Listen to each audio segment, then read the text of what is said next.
Existe o devido processo legal. Assim, muitas vezes algumas pessoas me ligam e falam assim, Piquet, eu só quero que você dê uma lição no cara. Assim, o que é dar lição? Eu vou pegar o cara e vou dar umas palmadas nele? Assim, eu não posso fazer isso. Sim. Então, assim, é necessário que tenha uma compreensão do trabalho da polícia. Quando o delegado faz uma investigação junto com a sua equipe, ele tem que produzir provas. Colocar essa prova no papel, isso demora.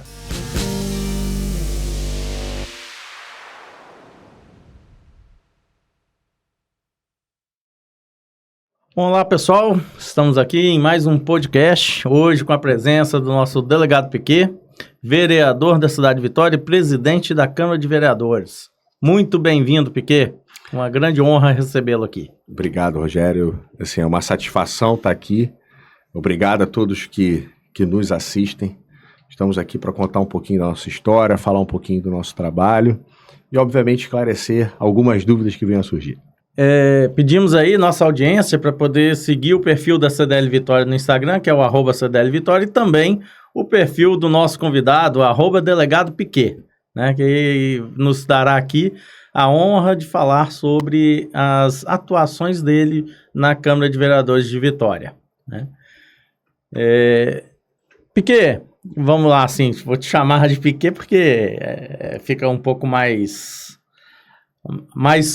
pessoal a conversa, né? E a gente acaba descontraindo um pouco mais, sem todas aquelas formalidades. Fique à vontade. Vitória teve queda, né, do número de assaltos nas ruas e no comércio, né? Isso foi divulgado no site da prefeitura, né? E essa queda aconteceu no último trimestre. E aí a gente pergunta, fala um pouco sobre isso, sobre como a Câmara de Vitória, né, ajudou nesse trabalho, como ela pode ajudar ainda mais, para que a população entenda um pouco mais do que é o trabalho do vereador, né, da Câmara de Vereadores de Vitória, e não achar que é uma casa tão distante, né, da população.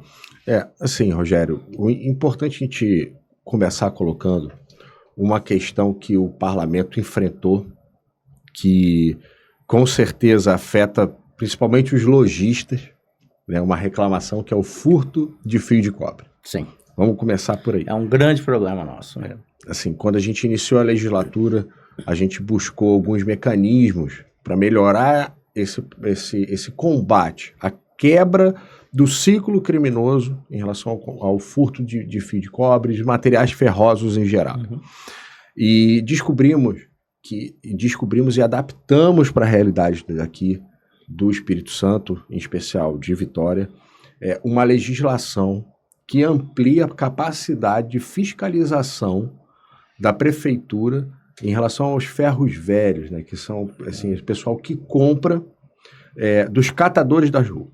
Certo. Então, assim, hoje em Vitória, as pessoas que comercializam de maneira irregular esse fio de cobre pode ter o seu estabelecimento fechado. A gente propôs essa lei, foi a primeira lei aprovada, oriunda da Câmara Municipal, aprovada nessa legislatura nos primeiros 4 anos. A gente teve apoio de todos os vereadores.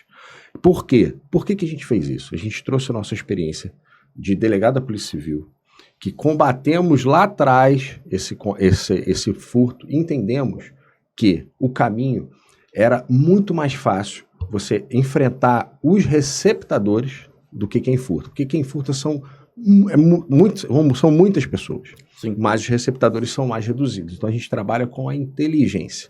E não adianta apenas você pegar o receptador, quem compra e quem vende. Porque você pega e ele prende, mas o estabelecimento está lá. Sim. De portas abertas. Então ele substitui, porque o recurso humano para o crime, ele não tem valor. É como se fosse um tráfico de droga. Assim, ele é o 01 do tráfico até ele ser preso. No dia que ele foi preso, já sobe outro 01. É automático, já tem uma cadeia sucessória. Então, assim, a gente trouxe esse conhecimento, colocamos essa lei, foi aprovada pelo prefeito Lourenço Pasolini. A prefeitura fez diversas ações. Então, a gente já traz a importância do parlamento legislar com qualidade. E leis que realmente impactam a sociedade. Porque, assim, muitas vezes são feitas legislações que não geram impacto direto na sociedade. Essa foi uma legislação que gera impacto. Obviamente, depende do trabalho da prefeitura, junto com os fiscais, né, de postura do município, que vão lá fazer a autuação, mas é algo que é coletivo e que é possível ser feito. Outro ponto que eu acho que reflete muito esses dados, que a gente tem que considerar, Rogério, é a atuação das polícias. Assim, o policial no Espírito Santo, eu incluo Polícia Civil, Polícia Militar, as guardas municipais, né, elas têm atuado muito. Assim, os policiais realmente estão dando sangue, estão dando a vida para promover a segurança pública. Em todo o estado, a gente não tem dúvidas. Mas, ao mesmo tempo, eles passam assim, por uma crise de remuneração, eles passam por uma crise na estrutura e muitas vezes não conseguem prestar o serviço que a sociedade espera e que eles mesmos gostariam de prestar. Eu faço uma comparação que é até bom para quem nos assiste, nos ouve, que o policial é como se fosse o artilheiro do futebol. Imagina aquele cara que está na cara do gol e perde o gol. É o policial que não consegue prender o bandido. Existe uma frustração muito grande nossa da categoria quando a gente não consegue avançar. Mas assim, e quando a gente faz gol, a gente comemora também. Então, existe um esforço muito grande das polícias. Também não tenho dúvidas que existe um esforço muito grande dos chefes dos executivos, que são os líderes, né, os responsáveis, gestores responsáveis por essa questão. A gente tem que entender um pouco desse movimento, entender, assim, estudar esses números, para entender se esse é realmente um fruto de um trabalho organizado, ou então, assim, se a sociedade não está deixando de registrar a ocorrência. Sim. Entendeu? Porque assim, se você conversar, eu converso muito com as pessoas, existe a sensação de insegurança aumentando. Assim, eu não tenho propriedade para falar se isso deixou de registrar ou se a própria modelo de comunicação está gerando essa sensação de insegurança em que pese o efetivo trabalho da polícia. Então, assim, a gente tem que ampliar esse número, mas são números bons, são números que já refletem resultados positivos. Em que pese a gente tenha que estudar, até para que a gente consiga realizar um trabalho melhor. Muitas vezes a gente está no caminho, a gente acredita que está fazendo certo, e a gente tem que rever alguns caminhos e direcionar nossas atuações. Mas, assim, no momento, a gente só tem a parabenizar, né, aos policiais, à guarda, desse resultado positivo. Você perguntou um pouquinho, não sei se eu posso continuar estendendo. Não, pode, claro, pode. Aqui é por sua conta o timing. Em relação a outro movimento que a Câmara Municipal fez, ela passa por muitas... ela combina as decisões do prefeito, né, com o parlamento. Uhum. A questão do auxílio fardamento para a Guarda Municipal, ela passa pelo parlamento, o parlamento aprova. Muitas vezes faz modificações na lei que foi proposta pelo Executivo para ampliar, para colaborar nesse processo de construção, planos de cargos e salários, o que deixa o guarda mais disposto, mais animado, mais receptivo, porque ele sabe que no final do mês ele vai ter condição de ir para o lazer com a sua família, condição de colocar o filho num colégio bom. O filho dele não vai ficar estudando junto com o filho de um cara que ele vai prender. Sim. Então, assim, isso gera um ambiente mais positivo.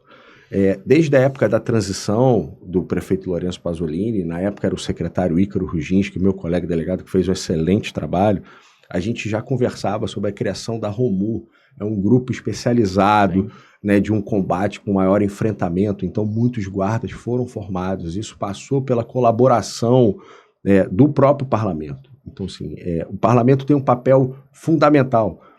Eu fiz a minha contribuição, diversos vereadores contribuíram diretamente e outros que às vezes não têm muita afinidade com o tema de segurança pública colaboram ao apertar o sim e aprovar um projeto de lei. Então, assim, ninguém deixa de ter sua participação. Até os que são contra trazem críticas que nos levam à reflexão e nos levam a rever nossos atos e melhorar ainda mais. Sim. E essa função, né, de um agente da segurança pública, ela é muito difícil de executar, né? Porque ele está ali combatendo ações de pessoas que não trabalham dentro da lei. Então, não existe regra, não existe limites para essas pessoas, né? Mas eles têm que atuar totalmente dentro da lei, né? Então, assim, é uma operação muito difícil que muitas vezes nós, como população, que não somos da área de segurança, a gente acha que, poxa, era tão fácil, né? Vai ali e prende, vai ali e pega, pô, identifica pela imagem e vai atrás e pega a pessoa que cometeu o furto, o roubo. Mas existem os regramentos, né? Que ele tem que passar por etapas, né? Não pode ser uma decisão pessoal, ela tem que ser institucional e tem que seguir, né, todas as etapas ali da legislação, né? Existe o devido processo legal. Assim, muitas vezes algumas pessoas me ligam e falam assim, Piquet, pô, eu só quero que você dê uma lição no cara. Assim, o que é dar lição? Eu vou pegar o cara e vou dar umas palmadas nele, assim, eu não posso fazer isso. Sim. Então, assim, é necessário que tenha uma compreensão do trabalho da polícia. Quando o delegado faz uma investigação junto com a sua equipe, ele tem que produzir provas, colocar essa prova no papel. Isso demora, porque tem que ter levantamento, produção de relatório, registro fotográfico, registro de imagem. Aí o delegado pega isso tudo, faz um trabalho que é científico, que ele pega os fatos da realidade e coloca que é tipificação, né? Ele tipifica na lei para identificar qual é o crime, descreve. Encaminha para o Ministério Público solicitando um pedido de prisão, uma busca e apreensão. O judiciário fala. Então, assim, existe uma cadeia de processo que deve ser respeitado e deve ser feito com muita responsabilidade. Com muita responsabilidade. Até para que os outros órgãos verifiquem se há algum erro, porque nós somos seres humanos. Sim. Assim, a polícia pode errar também, nós não somos perfeitos. Mas, assim, o que eu vejo, Rogério, é que a qualidade da polícia melhorou muito.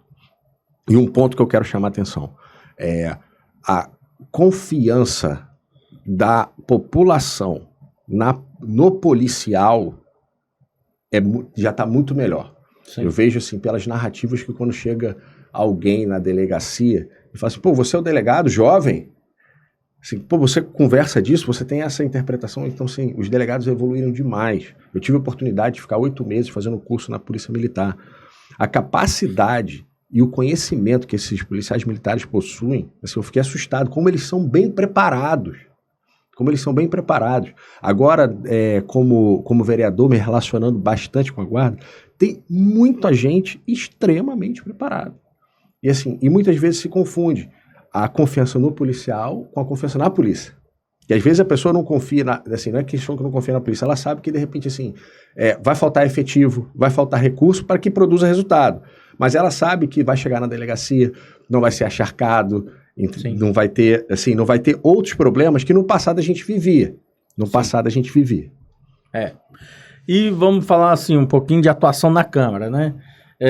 Quais são as principais medidas que você propôs ou que você pretende trabalhar e apoiou, né, dentro da Câmara de Vereadores de Vitória, que teve o foco nessa melhora da segurança em Vitória? Como eu falei, a gente fez a criação da ROMU, que é um grupo especializado de combate direto. Fizemos um projeto que melhorou a condição dos cargos e salários. Enfrentamos muito a questão do fortalecimento da guarda como instituição, porque a guarda municipal, vamos dizer assim, é a polícia do município. A gente tem que ter isso claro. No estado você tem a polícia civil e a polícia militar, na União você tem a polícia federal, a polícia rodoviária federal, você tem outros tipos de polícia, e assim, o que a gente pode trabalhar, a gente trabalha mais diretamente com a guarda. Obviamente, fazemos muitas interlocuções com o secretário de segurança, existem conselhos que têm participação da sociedade civil organizada, que é extremamente importante ser ouvido, porque eles trazem muita informação do momento. Então, assim, nosso objetivo, que como vereador, que é o agente político mais próximo da sociedade, é quem primeiro as pessoas ligam, mandam mensagem, é a gente tentar compilar todas essas informações, trabalhar essas informações para que isso vire resultado. Então, muitas vezes a gente direciona, obviamente em colaboração com o secretário de Segurança Municipal, a questão das rondas, ajuda os batalhões nas questões das rondas. A gente faz um trabalho que muitas vezes sequer consegue se divulgar. Até porque se divulgar, o ladrão sai do lugar. Atrapalha, né, o trabalho. Então, assim, é um trabalho que é muito silencioso, mas, assim, é feito de forma muito intensa e por todos os vereadores. Assim, não tem vereador que se omite quando o tema é segurança pública. Bacana. Estando agora à frente, né, da Câmara como presidente, existem projetos aí que estão desenhados já para a Câmara ajudar a Prefeitura, o poder, né, municipal, a melhorar esse trabalho da segurança pública? Rogério, já tem um projeto que eu protocolei na Câmara, está em tramitação, que, assim, como você tem no Brasil a Constituição Federal, né, que é a norma máxima do Brasil, do ente federativo, você tem a lei orgânica no município. Nós não temos na lei orgânica do município de Vitória um capítulo específico para segurança pública. A gente não tem algo que trate com profundidade, que dê segurança para a população sobre a norma geral. Então a gente propôs esse capítulo, a gente traz eleva a Guarda Municipal como instituição permanente, fortalece a instituição, porque isso repercute na ponta. Isso traz segurança para que os guardas municipais trabalhem. Que assim, hoje, como todo mundo tem um celular, a crítica é feita assim, muitas vezes de forma impensada, não vendo a situação. E hoje todo mundo aciona a polícia para tudo. Então, se você fortalecer a instituição, a Guarda Municipal e as outras polícias, é extremamente importante. Eu trago um caso que eu acho que é muito emblemático. Muito emblemático. Teve um caso em Guarapari, que um policial militar foi atender uma ocorrência que a filha estava batendo no pai. Tá.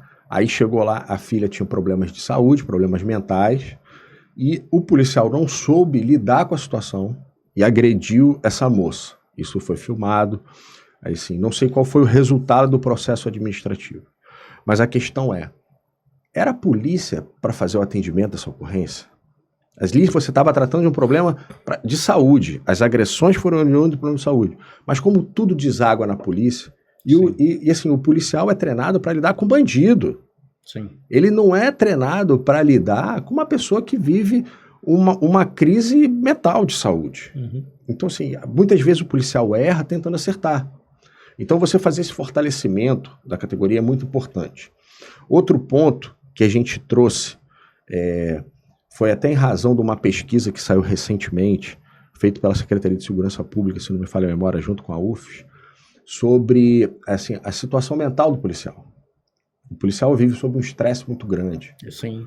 Vive sob um estresse muito grande. Então, assim, se você vê os dados, eu trouxe algumas anotações aqui, 93% dos policiais civis declararam que estavam cometidos por alto estresse. Então, assim, se você pega a média, se não me falha a memória, a crise de Burnout, Sim.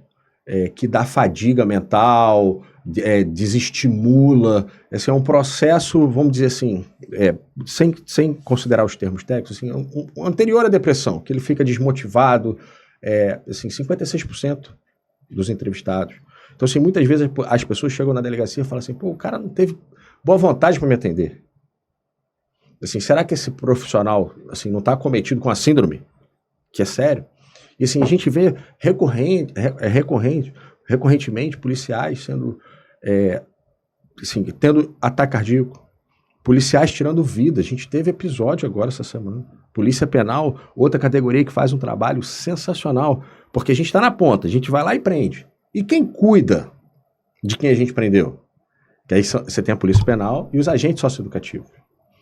Então, assim, você vê pessoas, assim, às vezes perdendo os controles mentais, você está vendo briga de policiais na rua.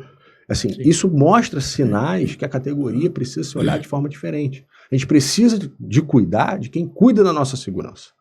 E esse debate a gente também tem levado para o parlamento. Isso foi a minha pauta essa semana.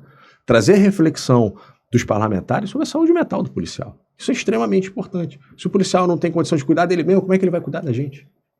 É verdade.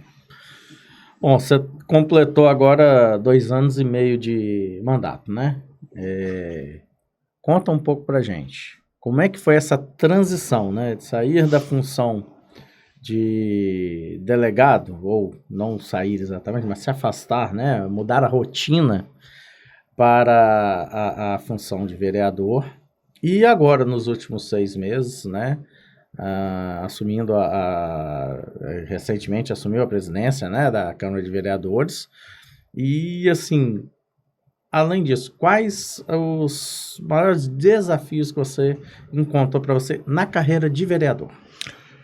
Rogério, os primeiros 2 anos, a Constituição permite que a gente compatibilize. Então, eu exerci o mandato de vereador e 90% desse período eu era delegado plantonista da Delegacia de Homicídios. Surgiu essa oportunidade, né, através de convocações do próprio parlamento, para que eu me tornasse presidente do poder. A gente ficou, no primeiro mês, acumulando a função de delegado com a função de presidente da casa, de vereador, mas assim, a gente decidiu que tentar fazer tudo, eu não ia conseguir fazer nada bem. Então, foi uma decisão muito difícil, porque eu tinha um sonho de ser delegado. Você abrir mão de um sonho é difícil, você abrir mão de um sonho realizado é mais difícil ainda. Mas eu acredito muito na política como um instrumento transformador, né, que consegue transformar a realidade das pessoas. Então eu fiz essa opção de me licenciar da polícia e me dedicar exclusivamente à política, à presidência do Poder Legislativo Municipal, para a gente conseguir fazer um bom trabalho. Conseguimos, para os primeiros 6 meses foram os meses de ajuste, formação de equipe, até porque foi algo inesperado, aconteceu repentinamente, a gente já tinha um presidente eleito, acabou que ele não tomou posse, tivemos que fazer outra eleição, e a gente assume esse desafio sem fazer um estudo prévio das condições para você se preparar e responder. A gente tem que trocar as 2 asas com o avião voando. Sim. Então, identificamos algumas coisas, demos passos importantes, ao qual eu me orgulho. Aí eu trago o exemplo aqui, a gente aprovou a Lei de Proteção de Dados, que é uma exigência federal, a gente trabalha. Hoje nós somos a unidade gestora, não é nem órgão, é unidade gestora, que é o pedacinho de cada órgão, né, mais transparente do Estado do Espírito Santo. Então, assim, não tem instituição mais transparente do que a Câmara Municipal de Vitória. Fizemos uma reforma administrativa intensa. Antes, nos cargos comissionados, independente do valor dessa remuneração, podia ser nomeado qualquer um. A gente fez uma lei, estamos no final do processo de transição dela, que agora as pessoas nomeadas terão que ter uma formação, terão que ter uma técnica para ocupar aquele cargo, para a gente devolver para a sociedade um serviço de qualidade. Né? Assim, identificamos falhas nas estruturas, que as estruturas têm que estar bem adequadas para receber o cidadão. Então, assim, entramos em contato com o CREA, eles foram lá, fizeram um parecer, estamos fazendo um convênio com o Ministério Público Federal para a questão da acessibilidade, né? Estamos estudando outros movimentos para a Câmara conseguir acolher melhor o cidadão. Já fizemos a detecção do que a Câmara precisa em relação a servidor efetivo. Há 10 anos, Rogério, que não tem um concurso público na Câmara. Então a gente montou uma comissão, já realizou um estudo. Desse estudo a gente fez conta, porque a saúde financeira é muito importante. Identificamos as maiores fragilidades.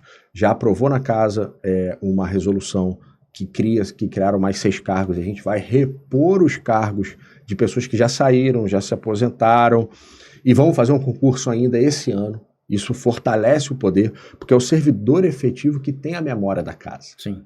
Que, como é uma casa com natureza política, e às vezes e é uma regra, quando o vereador perde uma eleição ou não disputa, a equipe sai com ele e entra outra equipe. Então, assim, é importante que a gente tenha pessoas que conheçam a história da casa para que a gente não cometa os erros do passado e projete a casa para o futuro. Então, assim, a gente está botando a Câmara Municipal de pé. Como eu comentei, o vereador é o agente político mais próximo da sociedade, mas era o mais longe das instituições. Instituições que são responsáveis por grandes modificações do cenário da cidade. São instituições que geram muito empregos. Então, fizemos um movimento de aproximar os vereadores das grandes instituições para que eles entendam as suas necessidades. A gente não pode, o público não pode ter medo de conversar com o privado. Ao contrário, sim, a conversa tem que ser constante. Porque o privado nada mais é que o povo.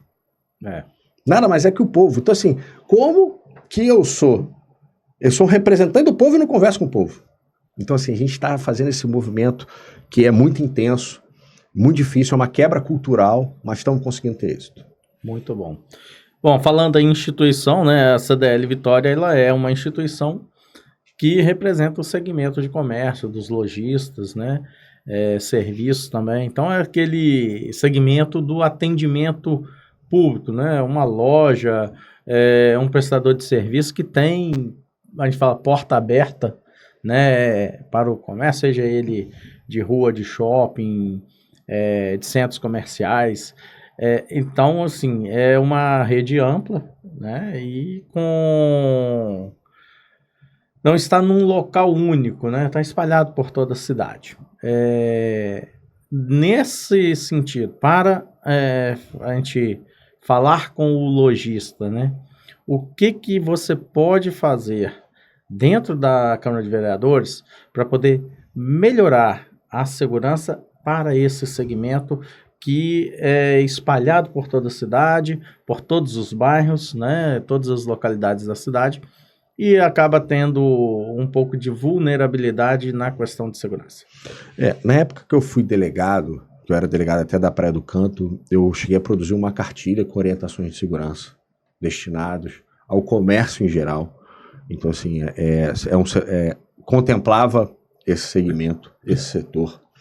Eu tive a oportunidade na semana passada de realizar reuniões, obviamente, com uma parte desse setor, que a gente está discutindo se implementa ou não a segurança privada. Eu trouxe algumas ponderações, pontos positivos, pontos negativos nesse processo.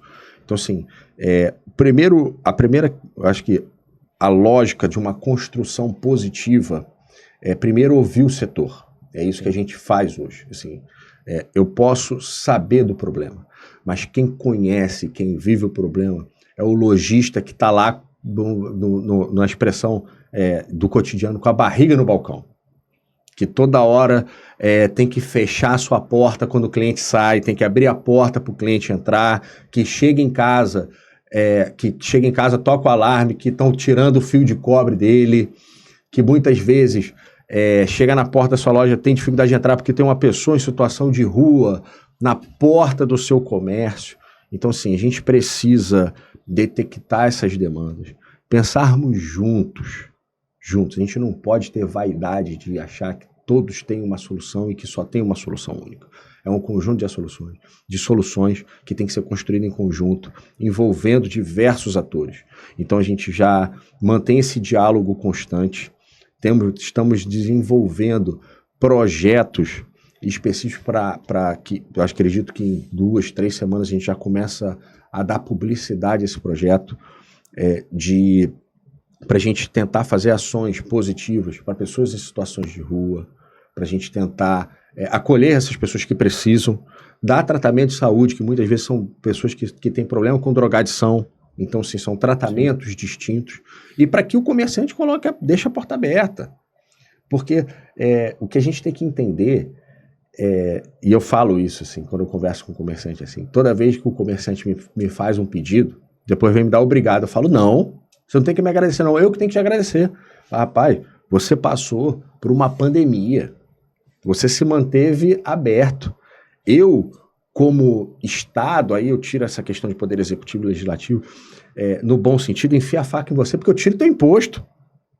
Você bota comida na mesa de todos esses empregados que estão com você. Então, assim, eu que tenho que te agradecer de você estar sobrevivendo e eu estou aqui à sua disposição. Essa é a lógica de do agente político. Por isso que conversar é muito importante. Então, assim, eu deixo esse recado para todos. Se tiver alguma necessidade, pode procurar o nosso mandato, manda mensagem para a presidência, para o nosso gabinete, procura a gente na nossa rede social, @DelegadoPiquet no Instagram, a gente tem o nosso site, entre em contato que a gente está à disposição para ajudar. Legal. E o que você acha, assim, desse seu período aí? Quais foram os seus maiores feitos para a cidade de Vitória nesse seu mandato? Olha, eu me orgulho muito de uma política que a gente fez para a educação.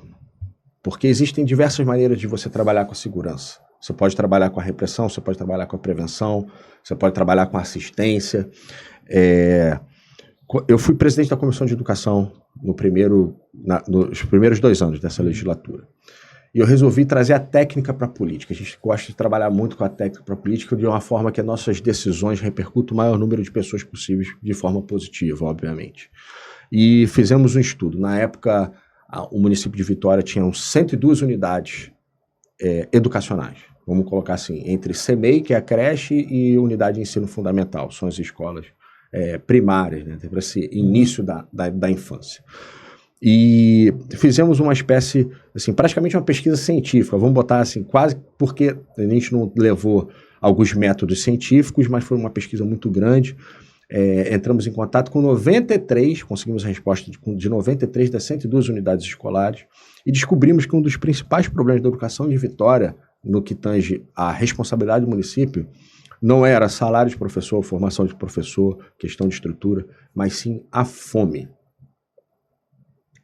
Você está falando de uma das capitais do Sudeste, Sim. que tem um dos maiores renda por pessoa. Então, assim, a gente detectou que o problema era a fome. Por quê? 80% dessas crianças que estão na rede municipal, aí eu falo isso porque meu filho estuda na rede municipal, eu fiz questão de colocá-lo lá para ser um pai da rede, né?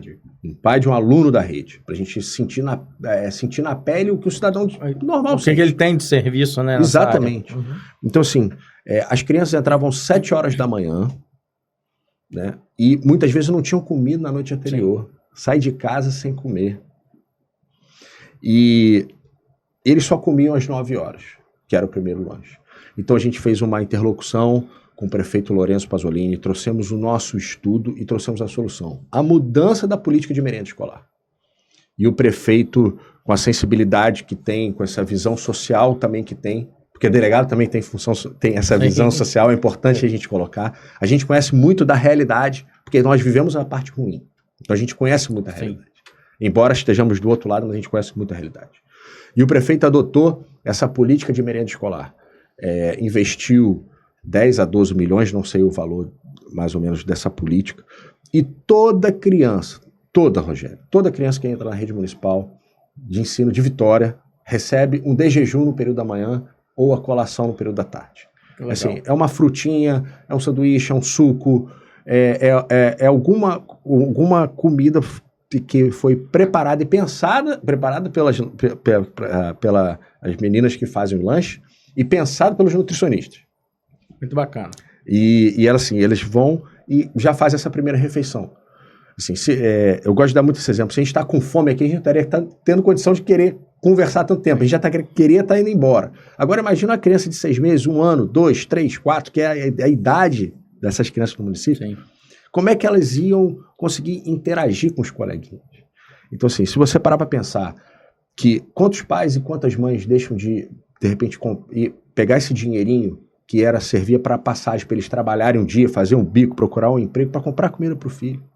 Então, assim, se a gente pegar essa política, que tem 40 mil alunos no colégio, na rede municipal de Vitória, aproximadamente, oscila um pouquinho, 42, 43, às vezes 39, mas vamos arredondar para 40. Pegar o pai e a mãe, que a gente sabe que a realidade não é só essa. Você tem o pai, a mãe, você tem o primo, a avô, a avó dentro de casa, aí você tem o filho de um parente. Então, essa política, se a gente pegar só a satisfação direta, o filho, o pai e a mãe, você tá falando de 120 mil pessoas. Se você pegar a possibilidade do professor dar uma aula muito melhor, que é do trabalho do professor, que tem um papel fundamental no processo de desenvolvimento do indivíduo.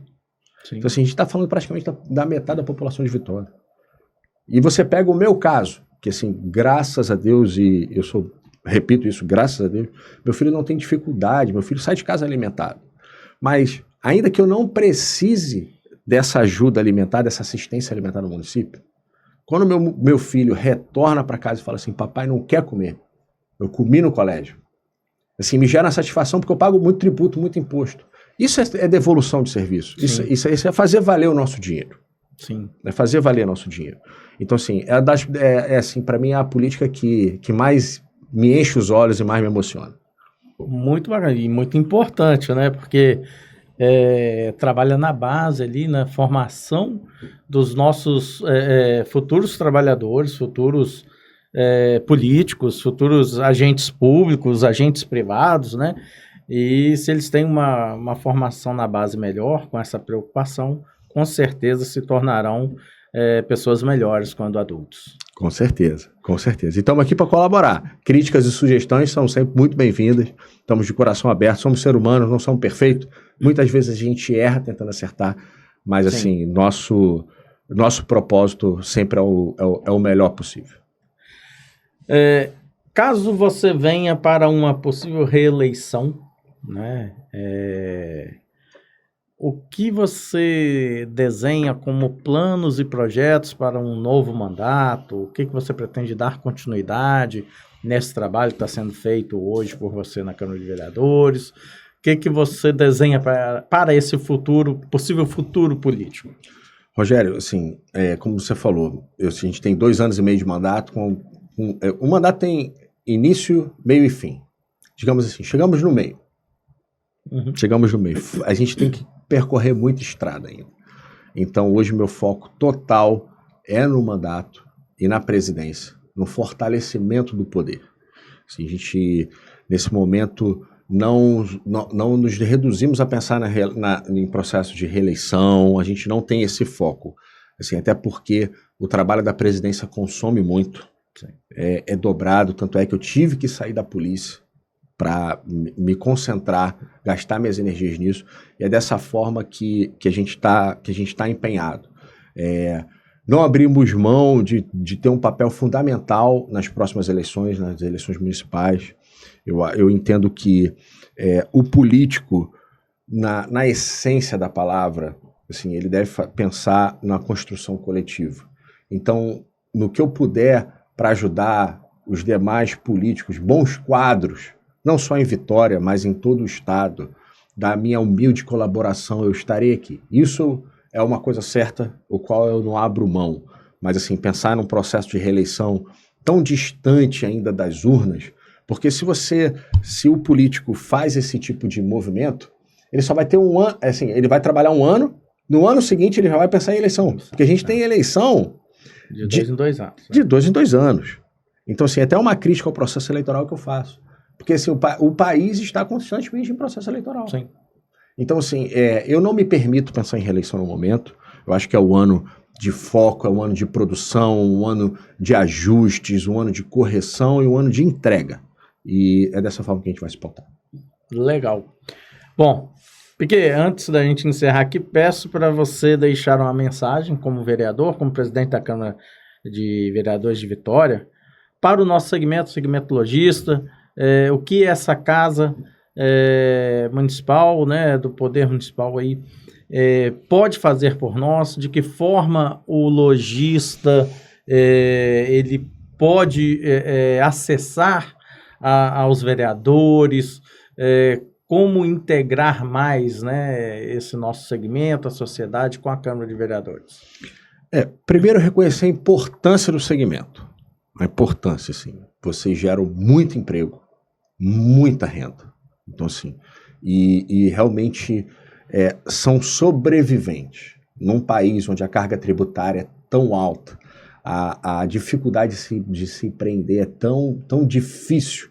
Você manter, assim, aí eu falo com muita humildade, assim, que aqueles que têm aquela portinha mesmo aberta, é de tirar o chapéu.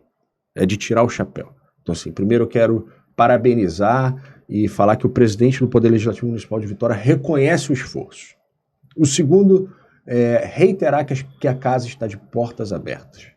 A casa está de portas abertas para ouvir vocês, para aceitar a proposta. O que depender do parlamento municipal para melhorar as condições de trabalho, por favor, nos proponha, que muitas das soluções vêm de vocês. Vocês que vivem o dia a dia, vocês que vivem. Eu, no meu caso, assim, eu sou servidor público. Eu não tenho a experiência que vocês têm ao manter a porta aberta todo dia. Então, assim, eu tenho humildade de falar, a gente precisa da ajuda de vocês para que a gente construa junto algo que seja melhor, algo que produza valor, e no sentido de valor de prestação de serviço para a sociedade, valor para o seu trabalho, para você realizar um trabalho melhor. E a gente tem alguns mecanismos para isso. Vocês podem procurar um vereador, pode procurar a gente na presidência. Nós temos a Tribuna Livre, que é de 15 em 15 dias, que se alguém quiser fazer uma fala para os vereadores, a gente faz a inscrição, tem 2 tribunas livres de 15 em 15 dias, que é o momento que vocês têm 10 minutos de fala para falar direto para os vereadores em uma sessão. Podemos marcar audiência pública. A mensagem que eu quero dar, além do reconhecimento, é que a presidência, e eu não tenho dificuldade de falar nesse ponto, todos os vereadores estão abertos a recebê-lo e fazer o possível para melhorar a condição de trabalho de vocês. Vocês são importantes demais para o desenvolvimento da cidade de Vitória. Muito bacana. Olha, muito obrigado, Piquet, pela presença aqui no nosso podcast. Agradecemos muito, né, o que foi compartilhado conosco aqui quanto ao trabalho que é desenvolvido, o que se pretende fazer ainda mais, o que pode ser feito e como o nosso segmento pode interagir com a Câmara de Vereadores de Vitória. Muito bom. Você que nos acompanha e nos assiste, não perca este podcast, acompanhe o trabalho feito pelo delegado Piquet à frente da Câmara de Vereadores de Vitória e veja como você pode interagir com o poder público para que possamos encontrar melhores soluções para a nossa sociedade. Muito obrigado e contamos com todos vocês aqui nos acompanhando. Eu que agradeço a oportunidade, um grande abraço a todos, estamos à disposição. Joia. Obrigado.